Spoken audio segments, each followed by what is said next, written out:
أعوذ بالله من الشيطان الرجيم. بسم الله الرحمن الرحيم.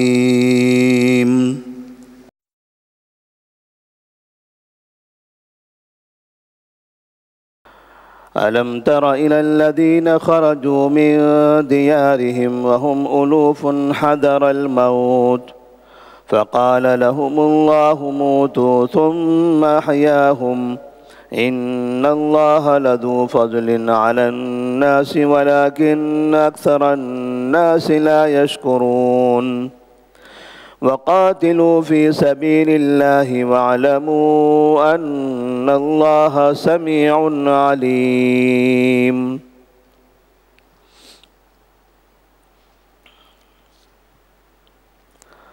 سورۃ البقرہ آیت نمبر 243 اور 244. اللہ تبارک و تعالیٰ نے سورۃ البقرہ میں پہلی مرتبہ زندگی سے متعلق کئی مسائل کا تذکرہ کرنے کے بعد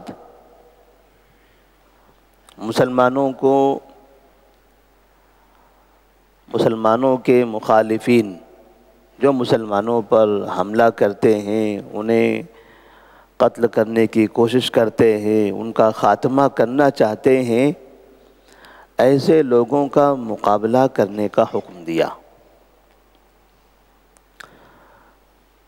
اس لیے کہ مسلمانوں کو ہمیشہ اس بات کی تعلیم نہیں دی گئی ہے کہ دشمن آپ پر حملہ کرتے رہے آپ صبر کرتے رہیں، آپ کا قتل کرتے رہے آپ صبر کرتے رہیں، آپ کی آبادیوں کو برباد کرتے رہیں آپ صبر کرتے رہیں، آپ کے جائیداد کو لوٹتے رہیں آپ صبر کرتے رہیں، آپ کے علماء پر حملہ کرتے رہیں آپ صبر کرتے رہیں. صبر کی تعلیم بھی دی ہے، لیکن جہاں پر مقابلہ کرنے کی طاقت ہو وہاں مقابلہ کرنے کا بھی حکم دیا گیا ہے. کیونکہ اپنے نفس کی حفاظت، اپنے دین کی حفاظت کرنا، اپنی جان کی حفاظت کرنا، اپنی جائیداد کی، اپنے مال کی حفاظت کرنا، یہ انسانی فطرت ہے اور اسلام فطرت کے مطابق نازل ہوا ہے. کوئی بھی انسان اس کی جان پر آ پڑی ہو یا اس کا مال لوٹا جا رہا ہو، یہ نہیں فیصلہ کرتا کہ ٹھیک ہے میری جان لی جا رہی ہے یا میرا مال لوٹا جا رہا ہے، میں چھوڑ دیتا ہوں، ظلم کرنے والوں کو میں آزاد چھوڑ دیتا ہوں، کرنے دیں. اسلام ہی نہیں، دوسرا مذہب بھی یا دوسرے مذہب کے ماننے والے کوئی بھی انسان اس طرح سے کسی کو اپنی جائیداد، اپنا مال، اپنی عزت، اپنے نفس کو لوٹنے یا اس پر حملہ کرنے کی اجازت نہیں دیتے. اور دنیا کا نظام بھی اس بات کی تعلیم دیتا ہے کہ ایسے لوگوں کو کھلی چھوٹ نہیں دینی چاہیے، ان پر لگام کسنے کی بڑی ضرورت ہے. مقصد کیا ہے اس کا مقصد ہے دنیا میں امن قائم ہونا. اپنی حفاظت کے لیے لڑنا یہ فتنے اور فساد کے لیے نہیں ہے، یہ سامنے والوں کے قتل کے لیے نہیں ہے. اپنی حفاظت، اپنے مال کی حفاظت، اپنے دین کی حفاظت، اپنے گھر والوں کی حفاظت کے لیے لڑنا یہ حقیقت میں معاشرے میں امن قائم کرنے کے لیے ہے. یہ انسانوں کی زندگی، انسانوں کا مال، ان کے نفس، ان کی عزتیں، ان سب کی حفاظت کے لیے ہے. تو اللہ تبارک و تعالی یہاں ایک واقعہ بیان فرماتا ہے ایک مختصر سے انداز میں، اور پھر اس کے بعد مسلمانوں کو قتال کا حکم دیتا ہے. الم تر الی الذین خرجوا من دیارہم وہم الوف حذر الموت. اے نبی صلی اللہ علیہ وسلم، کیا آپ نے نہیں دیکھا یا کیا آپ کو نہیں معلوم ان لوگوں کے بارے میں جو لوگ اپنے گھروں سے نکل کر بھاگ گئے؟ وہم الوف، حالانکہ وہ ہزاروں کی تعداد میں تھے. حذر الموت، موت کے ڈر سے. جب انہیں سمجھ میں آیا کہ موت آنے والی ہے، دشمن ان پر حملہ کرنے والے ہیں، تو یہ خود بھی ہزاروں کی تعداد میں تھے، بجائے مقابلہ کرنے کے یہ اپنے گھروں کو چھوڑ کر بھاگ گئے. اور انہوں نے سمجھا کہ اس طرح سے بھاگ جانے سے جانیں محفوظ ہو جائے گی. تو اللہ فرماتے ہیں فقال لهم اللہ موتوا، اللہ تبارک و تعالیٰ نے ان سے کہا سب مر جاؤ. اللہ کا حکم ہوا، سب کی موت واقع ہو گئی. ثم احیاہم، اور پھر ان تمام لوگوں کو زندہ بھی کر دیا. یہاں ایک معجزہ بھی ہے اللہ تبارک و تعالیٰ کا. جو لوگ یہ سمجھتے تھے کہ اگر ہم اپنے گھروں میں رہیں گے، دشمن کا مقابلہ کریں گے، ہم سب کا قتل ہو جائے گا، ہم سب مر جائیں گے، تو اپنی جانوں کی حفاظت کے لیے یہاں سے نکلتے اور کسی جگہ جا کر پناہ لے لیتے ہیں. حالانکہ ان کی تعداد ہزاروں میں ہے، وہ مقابلہ کر سکتے تھے. مقابلہ کرنے کے بجائے وہ بھاگ گئے. تو اللہ نے ان سے کہا کہ تم جان بچانا چاہتے ہو، کب تک؟ کب تک کہ آپ کی جانیں محفوظ رہے گی؟ کب تک کہ تم دنیا میں زندہ رہو گے؟ فقال لهم اللہ موتوا، اللہ نے ان سے کہا مر جاؤ. سب کے سب مر گئے. ثم احیاہم، پھر اللہ تبارک و تعالیٰ نے ان کو زندہ کر دیا. انہیں یہ بتایا کہ موت کہیں بھی آنے والی ہے. آپ گھر میں رہتے، مقابلہ کرتے، تب بھی موت آتی. وہ موت شہادت کی موت ہوتی. اپنی جان کی حفاظت کے لیے جو لڑتا ہے وہ شہید ہے. من قتل دون مالہ فہو شہید، جو اپنی جائیداد کی حفاظت کے لیے لڑتا ہے اور قتل کر دیا گیا تو وہ شہید ہے. من قتل دون دینہ فہو شہید، اور جو اپنے دین کی حفاظت کے لیے لڑتے ہوئے مر جاتا ہے فہو شہید. نبی صلی اللہ علیہ وسلم فرماتے ہیں وہ شہید ہے.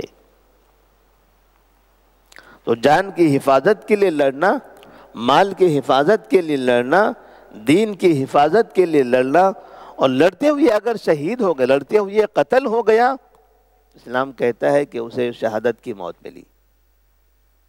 ہم دیکھتے ہیں ہمارے ملک میں جب سرحد پر جو فوجی سرحد پر ہوتے ہیں، اگر وہ مخالف ملک سے لڑتے ہوئے، ملک کی حفاظت کرتے ہوئے اگر مر جاتے، ان کا قتل ہو جاتا ہے، سامنے کے ملک والا ان پر حملہ کرنے میں کامیاب ہو جاتا ہے، تو ایسی صورت میں اس فوجی کا نام شہیدوں میں لکھا جاتا ہے کہ ہمارے ملک کے اتنے فوجی شہید ہو گئے. اور سامنے والوں کے بارے میں کہا جاتا ہے ان کا قتل ہو گیا. اس ملک کے فوجیوں کا قتل ہو گیا تو کہا جاتا ہے وہ قتل ہو گئے، ہمارے جوان انہیں قتل کرنے میں کامیاب ہو گئے. اور ادھر وہ اپنے ملک میں کہتے ہیں کہ ہمارے اتنے فوجی شہید ہو گئے اور ہم نے ان کے اتنے فوجیوں کا قتل کر دیا. یعنی اس نے اپنی زمین کی، اپنی جائیداد کی، اپنی جان کی، اپنی عزت کی، اپنے مال کی حفاظت کی. حفاظت کرتے کرتے اس کا قتل ہو گیا تو اس کا نام دنیا میں بھی شہید رکھا گیا. رکھنے والے مسلمان نہیں ہیں، کسی بھی مذہب کے ہیں، الگ الگ مذہب کے لوگ ہیں. تصور وہی ہے کہ جب بھی آپ اپنی جان کی حفاظت کرتے ہوئے مارے جاؤ گے تو آپ دنیا میں شہید ہوگے. تو اللہ تبارک و تعالیٰ کا یہ نظام ہے. نبی صلی اللہ علیہ وسلم بھی کہتے ہیں اگر اپنی جان کی حفاظت کرتے ہوئے آپ قتل کر دیے گئے تو آپ شہید مانے جاؤ گے. دین کی حفاظت کرتے ہوئے آپ قتل کر دیے گئے تب بھی شہید مانے جاؤ گے.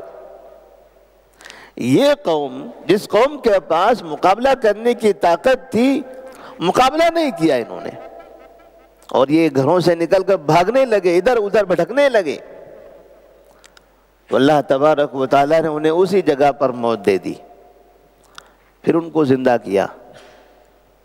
کہا کیا بات ہے، تم سمجھتے تھے کہ تمہیں زندگی رہنے والی ہے، موت تو یہاں بھی آ گئی، پھر بھی ہم نے تم کو زندہ کر دیا ہے عبرت کے لیے، نصیحت کے لیے، کہ آئندہ زندگی میں کبھی اپنی جان پر آ پڑی اور مقابلہ کرنے کی طاقت ہے تو مقابلہ کرنا۔ ان اللہ لذو فضل علی الناس ولکن اکثر الناس لا یشکرون۔ اللہ تبارک و تعالی انسانوں پر بڑا فضل کرنے والا ہے، لیکن اکثر لوگ اللہ کا شکر ادا نہیں کرتے۔ اللہ تبارک و تعالیٰ نے انسانوں پر بڑا فضل کیا ہے، اس طرح کی تعلیمات دے کر بھی، انسانوں کو ایک صحیح تربیت کر کے، انسانوں کو الگ الگ حالات میں حکمت کے طور پر الگ الگ راستے بتا کر، اسی طرح مقابلے کا حکم دے کر انسانی معاشرے کی حفاظت کے لیے، صلح صفائی کے لیے، فتنے اور فساد سے معاشرے کو روکنے کے لیے اللہ تبارک و تعالیٰ نے جو نظام بنایا ہے، یہ نظام بھی اللہ کا فضل ہے۔ جیسے ہم نے اس سے پہلے کی آیتوں میں قصاص اور حدود کی آیتیں پڑھی تھی، قتل کرنے والے کو قتل کر دیا جائے قصاص میں۔ دنیا میں بعض لوگ کہتے ہیں اسلام میں بڑی سخت سزا ہے، انسانوں کو قتل کر دیا جاتا ہے، قاتل کو قتل کیا جاتا ہے۔ اللہ تبارک و تعالیٰ فرماتے ہیں ان فی ذلک لحیات، اس میں زندگی ہے، یہ قتل نہیں ہے۔ صرف قصاص میں قاتل کو جو قتل کیا جا رہا ہے، یہ صرف قتل نہیں ہے، ایک انسان کا قتل ہے اور تمام انسانوں کی زندگی میں امن و سکون ہے۔ اس لیے کہ جب جب قاتل کو چھوڑ دیا جائے گا، آج ایک کل دوسرا پرسوں تیسرا، آج یہاں سے کل وہاں سے پرسوں وہاں سے، ہر شخص کی جانیں غیر محفوظ ہو جائے گی۔ جیسے ہم دیکھتے رہتے ہیں، جہاں پر قاتل کی پکڑ نہیں ہوتی، قاتل کا مواخذہ نہیں ہوتا، وہاں ہمیشہ لوگوں کی جانیں غیر محفوظ ہوتی ہیں۔ جو قتل کرنے والے مجرمین ہوتے ہیں وہ ہمت والے ہو جاتے ہیں، اور جو بیچارے معصوم ہوتے ہیں وہ ہمیشہ گھبرائے ہوئے ہوتے ہیں، ان کی زندگی اجیرن بن جاتی ہے۔ اور جہاں قاتل کو قتل کر دیا جاتا ہے، وہاں تمام کے تمام معصوم افراد، کمزور افراد خوش ہو جاتے ہیں اور خوشی کے ساتھ، امن کے ساتھ زندگی گزارنے لگتے ہیں۔ تو ایسے ہی اسلام نے جب دشمن کے مقابلے کی تعلیم دی ہے تو کہا کہ دشمن کا جب مقابلہ کرو گے، آمنا سامنا ہوگا، تو کچھ ادھر سے کچھ ادھر سے قتل ہو جائے گا، لیکن آئندہ سے دشمن کم سے کم اب دوبارہ حملہ کرنے کے لیے 10 بار سوچے گا، پیچھے کی ساری قومیں محفوظ ہو جائے گی۔ لیکن اگر بھاگ کھڑے ہو جاؤ گے، آپ تو بھاگ جاؤ گے، پیچھے جو افراد موجود ہیں انہیں بھاگنے کا موقع نہیں ملے گا۔ اس میں چھوٹے بچے ہیں، اس میں عورتیں ہیں، اس میں ضعیف لوگ، بوڑھے لوگ ہیں، کمزور لوگ ہیں، یہ اپنے اپنے گھروں میں امن اور سکون سے رہ رہے ہیں، قوم کے یا دشمن کے حملہ کرنے پر یہ کہیں نہیں بھاگ سکیں گے، یہ سب تباہ ہو جائیں گے۔ ان اللہ لذو فضل علی الناس ولکن اکثر الناس لا یشکرون۔ پھر اللہ تبارک و تعالی اس آیت میں ایک طرح سے دنیا والوں کو یہ پیغام بھی دے رہا ہے کہ انسان کے مرنے کے بعد اسے دوبارہ زندہ کیا جائے گا۔ جیسے اس قوم کو اللہ تعالیٰ نے موت دے دی، پھر زندہ کر دیا، تو یہ باقاعدہ زمین پر پریکٹیکلی حالت میں ہوا ہے۔ ایسا نہیں ہے کہ پتہ نہیں کیسے ہوگا۔ جیسے اگر ہم سے پوچھا جائے کہ مرنے کے بعد قبر میں دوبارہ زندہ کیا جائے گا، دیکھا ہے آپ نے؟ کہیں گے نہیں۔ کس نے دیکھا ہے پورے شہر میں؟ کسی نے بھی نہیں۔ کیا بیٹے نے باپ کو دیکھا ہے ایسا؟ کہے گا نہیں۔ تب کیا سرکار نے دیکھا ہے؟ کہے گا نہیں۔ واچ مین نے دیکھا ہے، پولیس نے دیکھا ہے، انٹیلیجنس نے دیکھا ہے؟ کسی نے بھی نہیں۔ کسی نے بھی آج تک نہیں دیکھا یہاں پر کہ مرنے کے بعد قبر میں انسان کو دوبارہ زندہ کیا گیا ہو۔ اس کا مطلب یہ ہے کہ ہو سکتا ہے انسان ایسی چیز کا انکار کرے جو اس کی آنکھ میں نہ آئے، جس کا اسے کان میں سنائی نہ دے، جس کا وہ تصور نہ کر سکے۔ اس لیے کہ انسان ایسی چیزوں پر یقین کرتا ہے جو اسے دکھائی دیتی ہیں، جو اسے محسوس ہوتی ہیں، جو اسے سنائی دیتی ہیں، سمجھ میں آتی ہیں۔ لیکن قبر کے اندر انسان کا دوبارہ زندہ کیا جانا یہ انسان کے سمجھ میں نہیں آتی۔ اسی لیے غیر تو غیر بہت سے اسلامی مفکرین جو مسلمان ہیں اور بڑے مفکر سمجھے جاتے ہیں، ایسے لوگ بھی قبر میں انسان کے دوبارہ زندہ کیے جانے کا انکار کرتے ہیں، کیونکہ ان کی عقل میں نہیں آتا ہے۔ یہ کہتے ہیں یہ کیسے ہو سکتا ہے، اتنی مٹی کے اندر انسان دوبارہ اٹھایا جائے گا؟ اوپر تھا تو زندہ نہیں ہو سکا، اندر جانے کے بعد زندہ ہوگا۔ جہاں جانے کے بعد تو زندہ انسان مرتا ہے۔ اگر کسی ایک زندے کو وہاں دفن کر دیا جائے تو وہ مر جائے گا۔ یہ کیسے ہو سکتا ہے کہ مردہ انسان وہاں زندہ ہو جائے؟ یہ ہمارے سمجھ میں نہیں آتا ہے، یہ تو الٹی بات ہو گئی۔ تو بہت سے مسلم مفکرین بھی اس چیز کا انکار کرنے لگتے ہیں۔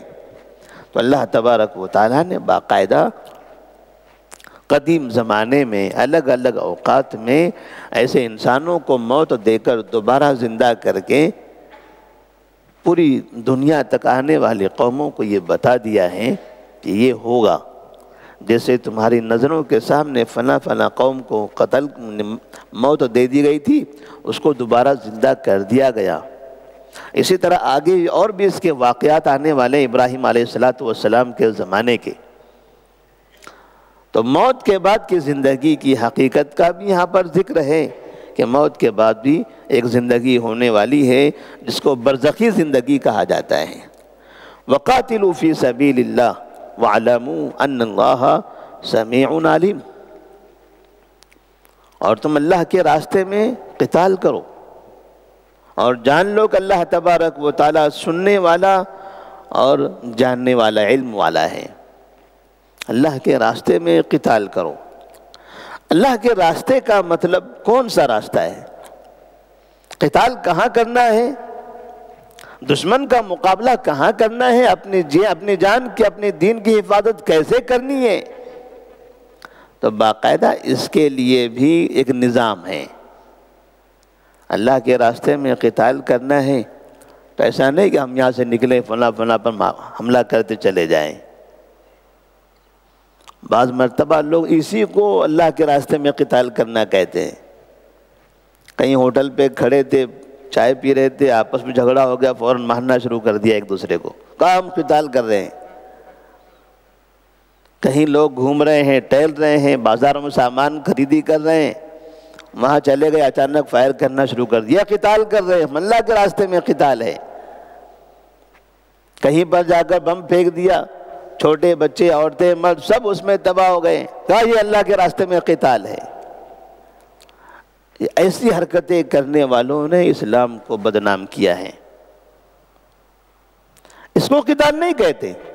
قتال کا مطلب قاتل یقاتل، مقاتلہ کا معنی ہوتا ہے جب دو آمنے سامنے ہوں اور دونوں ایک دوسرے سے ٹکرا رہے ہوں، ان کے پاس بھی طاقت ہے، ہتھیار ہے، اور ان کے پاس بھی طاقت و ہتھیار ہے، یہ سب آپس میں لڑ رہے ہوں، مقابلہ کر رہے ہوں، یہاں کہتے ہیں یہ قتال ہوا۔ اور پھر اس کے لیے باقاعدہ اللہ تبارک و تعالیٰ نے نبی کریم صلی اللہ علیہ وسلم کا جو قصہ بیان فرمایا ہے، نبی کریم صلی اللہ علیہ وسلم کی ہجرت کا جو واقعہ ہم نے سنا ہے کہ آپ صلی اللہ علیہ وسلم کو لوگوں نے قتل کرنا چاہا مکہ مکرمہ میں۔ وہاں ابوبکر بھی تھے، عمر بھی تھے، اس وقت مسلمان ہو چکے تھے، عثمان غنی بھی مسلمان ہو چکے تھے، علی حیدر کرار جن کو کہا جاتا ہے وہ بھی مسلمان تھے، اور بھی کئی صحابہ موجود تھے۔ ان سب کے موجودگی میں کفار مکہ نے یہ طے کیا کہ نبی پر رات میں اچانک حملہ کر دیا جائے گا۔ اللہ تبارک و تعالی نے نبی صلی اللہ علیہ وسلم سے کہا کہ رات میں چپکے سے گھر سے نکل کر چلے جاؤ۔ ایک طرف یہ قوم ہے جو اپنے گھروں سے نکل کر بھاگ گئی، انہیں کہا جا رہا ہے کہ تم رہو، قتال کرو، تم کیوں بھاگ رہے ہو؟ دوسری طرف نبی صلی اللہ علیہ وسلم جن پر حملہ کیا جانا ہے رات کی تاریکی میں، انہیں اللہ تبارک و تعالیٰ کہہ رہا ہے گھر چھوڑ کر چلے جاؤ، اور باقاعدہ مکہ شہر کے تمام لوگوں کو ہجرت کرنے کی تعلیم دی گئی۔ یہ دو واقعات بتاتے ہیں کہ مسلمان کو ضروری نہیں ہے کہ ہمیشہ تو میں کرنے کا حکم ہو، ہمیشہ آمنا سامنا کرتے رہو، ہمیشہ جنگ لڑتے رہو، ہمیشہ قتال کرتے رہو۔ اگر حالات ایسے ہوں کہ آپ قتال کر سکتے ہو اور قتال میں امن ہوگا تو آپ قتال کیجئے، لیکن حالات ایسے ہوں کہ قتال کرنے سے آپ سب کے سب تباہ ہو جاؤ گے، بڑا فتنہ فساد ہوگا، زیادہ نقصان ہو جائے گا، تو آپ ایسا مت کیجئے۔ جب آپ کو یہ پتا ہو کہ مسلمانوں کا زیادہ نقصان ہے، اس قتال کرنے سے، اس مقابلہ کرنے سے مسلم قوم تباہ ہو جائے گی، اللہ کے بندے تباہ ہو جائیں گے، تو وہاں آپ کو قتال نہیں کرنا ہے، وہاں آپ کو صبر کرنا ہے، اپنا الگ راستہ اپنا لینا ہے۔ دشمن کو ایسی جگہ چھوڑ دینا ہے کہ وہ اپنے ہی غصے میں لال پیلا ہو کر پریشان ہو کے خاموش ہو جائے۔ یہی نبی جب مدینہ جاتے ہیں تو وہاں جنگ بدر بھی ہوتی ہے، جنگ احد بھی ہوتی ہے، جنگ خندق بھی ہوتی ہے، کئی جنگیں وہاں سے ہوتی ہیں۔ وہی افراد تھے نبی کے ساتھ۔ یہی نبی جب مکہ میں تھے تو مکہ میں انہیں قتال کی تعلیم نہیں دی گئی، قتال کا حکم نہیں دیا گیا، اس لیے کہ اسلام کا مقصد اصل قتال نہیں ہے، اسلام کا مقصد اصل ہے دین کی دعوت اور دنیا میں امن قائم کرنا۔ اگر کہیں پر قتال کی وجہ سے فساد بڑھتا ہو تو وہاں قتال کی تعلیم نہیں دی گئی، قتال کرنے کی وجہ سے مسلمانوں کو زیادہ نقصان ہو وہاں قتال کی تعلیم نہیں دی گئی۔ جہاں قتال کرنے سے اگر امن قائم ہو سکتا ہے، دین محفوظ ہو سکتا ہے، دین کی دعوت میں آسانی ہو سکتی ہے، تب وہاں سے قتال کا حکم دیا گیا ہے۔ یہ فرق ہے انسانی زندگی میں، یہ فرق ہے قتال میں۔ اس لیے نبی کریم صلی اللہ علیہ وسلم کی پوری زندگی ہمارے سامنے موجود ہے، اور یہاں پر جس قوم کا ذکر کیا جا رہا ہے یہ قوم قتال کر سکتی تھی، مقابلہ کیا جا سکتا تھا، لیکن انہوں نے ایسا نہیں کیا، اس لیے اللہ تبارک و تعالیٰ نے ان کے بارے میں عبرت کے سلسلے میں یہ اس بات کی وضاحت کر دی کہ ان کا کام یہ غلط تھا، یہ موت سے بھاگ رہے تھے، ہمت نہیں کرتے تھے، یہ سمجھتے تھے کہ موت آ جائے گی۔ تو ضروری ہے کہ آج کے دور میں جہاں پر بہت سی جگہوں پر بہت سے مسلمان یہ سمجھتے ہیں کہ فلاں ملک حملہ کرتا ہے، یہ فلاں حملہ کیوں نہیں کر دیتا، وہ ملک نے فلاں پر حملہ کیا ہوا ہے، یہ سب مل کر حملہ کیوں نہیں کر دیتے، یہ مقابلہ کیوں نہیں کرتے؟ 52 ہیں، 53 ہیں، 54 ہیں، 50 ہیں، 60 ہیں، ایسی گنتی کی جاتی ہیں، اور کہتے ہیں یہ سب مل کر حملہ کیوں نہیں کہتے؟ پہلے ہم یہ نہیں سوچتے کہ یہ سب ایک ٹیبل پر بیٹھتے کب ہیں؟ ان سب کا اتفاق ایک مرتبہ زندگی میں ہوتا کب ہے؟ کبھی نہیں، نہ بقرعید میں، نہ رمضان کی عید میں، نہ دنیا کا کسی تاریخ، کسی کیلنڈر میں۔ یہ کبھی کسی چیز پر متفق ہو جائے یہی نہیں ہوتا ہے۔ اور قتال کے لیے جو فوج، جو قوم قتال کرنا چاہتی ہے، باقاعدہ اس میں آپس میں اتحاد ہونا ضروری ہوتا ہے۔ یہ پارٹی الگ بھاگ رہی ہے، یہ ادھر بھاگ رہا ہے، وہ ادھر بھاگ رہا ہے، وہ بیچ میں اندر سے انہیں سے ملا ہوا ہے، تب یہ قتال کہاں سے کر سکیں گے؟ دیکھنے کے لیے 50-55 ہیں لیکن اندر پورے کھوکھلے ہیں۔ کہیں پر ایک کو دوسرے پر ہی اعتماد نہیں ہے، سامنے والے پر اعتماد ہو سکتا ہے لیکن ان کو آپس میں ایک دوسرے پر اعتماد نہیں ہے۔ یہی وجہ ہے کہ صرف ہم بولتے ہیں اس طرح سے کہ ایسا ہونا چاہیے، مگر یہ ہونے والا نہیں ہے، کیونکہ زمینی لیول پر قتال کے لیے جس چیز کی ضرورت ہوتی ہے، ایک کمانڈر کی آواز پر سب کو لبیک کہنا، یہ نہیں ہے۔ اسی کی کمی کی وجہ سے، اتحاد کی کمی کی وجہ سے، اور پھر کوئی ہے تو شرک کا دلدالہ ہے، کوئی ہے تو توحید پر قائم ہے، کوئی ہے تو منافقت پر قائم ہے، کوئی ہے تو صحابہ کی دشمنی پر قائم ہے، کوئی ہے تو سب جگہ کچومر ہے۔ کسی کا کوئی اندازہ نہیں ہے کون کس راستے پر جا رہا ہے۔ ہر ایک کی سوچ الگ، ہر ایک کی فکر الگ، ہر ایک کا نظام الگ ہے، تو کون سے نظام پر سب کو جمع کیا جائے گا؟ ایسا کوئی نظام سامنے نظر نہیں آتا جس میں سب جمع ہوں۔ اس لیے قتال کے لیے باقاعدہ اتحاد اگر ہوگا تبھی جا کر قتال میں کامیابی ہو سکتی ہے، جیسے جنگ بدر میں تھی، جیسے جنگ احد میں تھی، جیسے نبی صلی اللہ علیہ وسلم نے جنگ کیا، ایک آواز ہوتی تھی آپ صلی اللہ علیہ وسلم کی، اور آپ کے پیچھے ساری قوم کی جانیں ہوتی تھی، سب کے سب تیار رہتے تھے۔ تو اللہ تبارک و تعالیٰ سے دعا ہے کہ اللہ تبارک و تعالیٰ مسلمان جہاں کہیں بھی ہیں ان سب کو آپس میں متحد بنائے، ان سب کو ایک دوسرے کی مدد کرنے، ایک دوسرے کا تعاون کرنے، ایک دوسرے کے ساتھ ہمدردی کرنے کی توفیق عطا فرمائے۔ مسلمانوں کو ہر ایسے اقدام سے اللہ تبارک و تعالیٰ محفوظ رکھے جس کی وجہ سے پوری قوم کی تباہی ہو، جیسا کہ ہم نے بعض ملکوں میں دیکھا، چند سامنے چہروں نے ایسی حرکتیں کی کہ اس شہر کے، اس ملک کے عورتیں، بچے، بوڑھے، آبادیاں سب کے سب تباہ ہو گیا۔ قتال کا یہ مقصد نہیں ہوتا ہے، دور اندیشی ضروری ہوتی ہے کہ مقابلہ کہاں کرنا ہے کہاں نہیں کرنا ہے۔ تو اللہ تبارک و تعالی ہمارے حکمران کو، ہمارے بڑوں کو، ہمارے ذمہ داروں کو عقل سلیم عطا فرمائے، سنجیدگی عطا فرمائے، اور ان سب کو اپنی قوم کے حق میں صحیح فیصلہ کرنے کی توفیق دے۔ السلام علیکم ورحمۃ اللہ وبرکاتہ۔